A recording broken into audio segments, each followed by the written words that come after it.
Friends, మధ్యప్రాచ్యంలో యుద్ధ పరిస్థితులు, ప్రపంచవ్యాప్తంగా పెరుగుతున్న చమురు ధరలు, విదేశీ మారక నిల్వలపై పడుతున్న భారం ఇవన్నీ కలిసి భారత ఆర్థిక పరిస్థితిపై ఒత్తిడి పెంచుతున్నాయి. ఈ నేపథ్యంలో భారత ప్రధాని నరేంద్ర మోదీ దేశ ప్రజల గురించి ఒక ప్రధానమైన విజ్ఞప్తి చేశారు. ఫ్రెండ్స్, సరిగ్గానండి, ఇది ప్రభుత్వం పెట్టిన నిబంధన కాదు. కానీ దేశం కోసం ప్రతి పౌరుడు కొంచెం బాధ్యతగా ఆలోచించాల్సిన సమయం వచ్చిందని ఆయన అన్నారు. కరోనా సమయంలో ఎలా వర్క్ ఫ్రమ్ హోమ్ చేసి ఇంధనం ఆదా చేశామో ఇప్పుడు కూడా సాధ్యమైనంత వరకు ఇంటి నుంచే పనిచేయండి. అవసరం లేని ప్రయాణాలు తగ్గించండి, విదేశీ టూర్లు వాయిదా వేయండి అని మోదీ కోరారు. అంతేకాదు, ఒక సంవత్సరం పాటు బంగారం కొనుగోళ్లు తగ్గించండి అని కూడా ప్రజలను అభ్యర్థించారు. అయితే భారతదేశంపై ప్రస్తుతం ఎంత భారం పడుతుంది? ఏ పరిస్థితిలో ప్రధాని మోదీ ఇలా ప్రజలను బహిరంగంగా విజ్ఞప్తి చేయాల్సి వచ్చింది? ఆయన అసలు ఏమన్నారు? పూర్తి వివరాలు ఇప్పుడు చూద్దాం.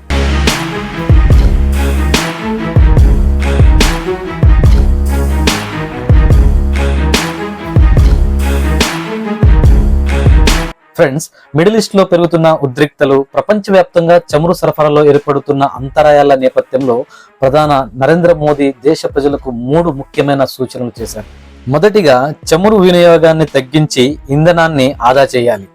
రెండవది, అనవసరమైన బంగారం కొనుగోళ్లు తగ్గించి విదేశీ మారక ద్రవ్య భారం తగ్గించాలని.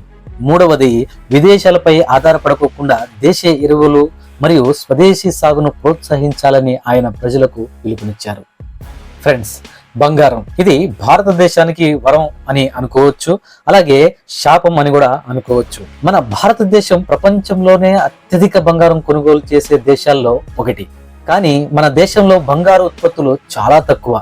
అందుకనే ఎక్కువగా విదేశాల నుంచి దిగుమతి చేసుకోవాల్సిన అవసరం వస్తుంది. మనకి 2024-25 సంవత్సరం తీసుకుంటే భారత్ సుమారు 2142 మెట్రిక్ టన్నుల బంగారం దిగుమతి చేసుకుంది.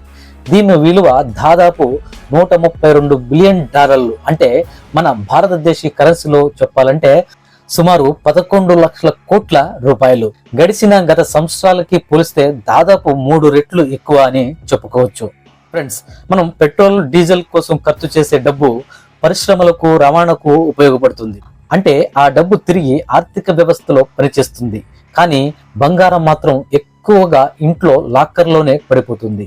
అది మనకు భద్రతా భావం ఇస్తుంది, కానీ దేశ ఆర్థిక వ్యవస్థకు వెంటనే ఉపయోగపడదు. మనం బంగారాలని కొంటాము, దాన్ని లాకర్లను మరెక్కడో దాచేస్తాము, అంతేగాని అది ఎప్పటికీ తీయము.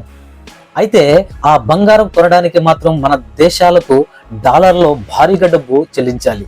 దీంతో విదేశీ మారక నిల్వలపై ఒత్తిడి పెరుగుతుంది. ఇప్పుడు యుద్ధాలు, అమెరికా చైనా ఉద్రిక్తలు, అంతర్జాతీయ అస్థిర పరిస్థితుల వల్ల ప్రపంచవ్యాప్తంగా బంగారు ధరలు అమాంతం పెరిగిపోయాయి. అందుకే ఇప్పుడు కొంతకాలం బంగారు కొనుగోళ్లు మోజు తగ్గిద్దామని ప్రధానమంత్రి పిలుపునిచ్చారు. ఇది కొత్త విషయం కాదు. దేశానికి కష్టం వచ్చినప్పుడు భారతీయులు తమ బంగారాన్ని దేశానికి ఇచ్చిన సందర్భాలు ఉన్నాయి.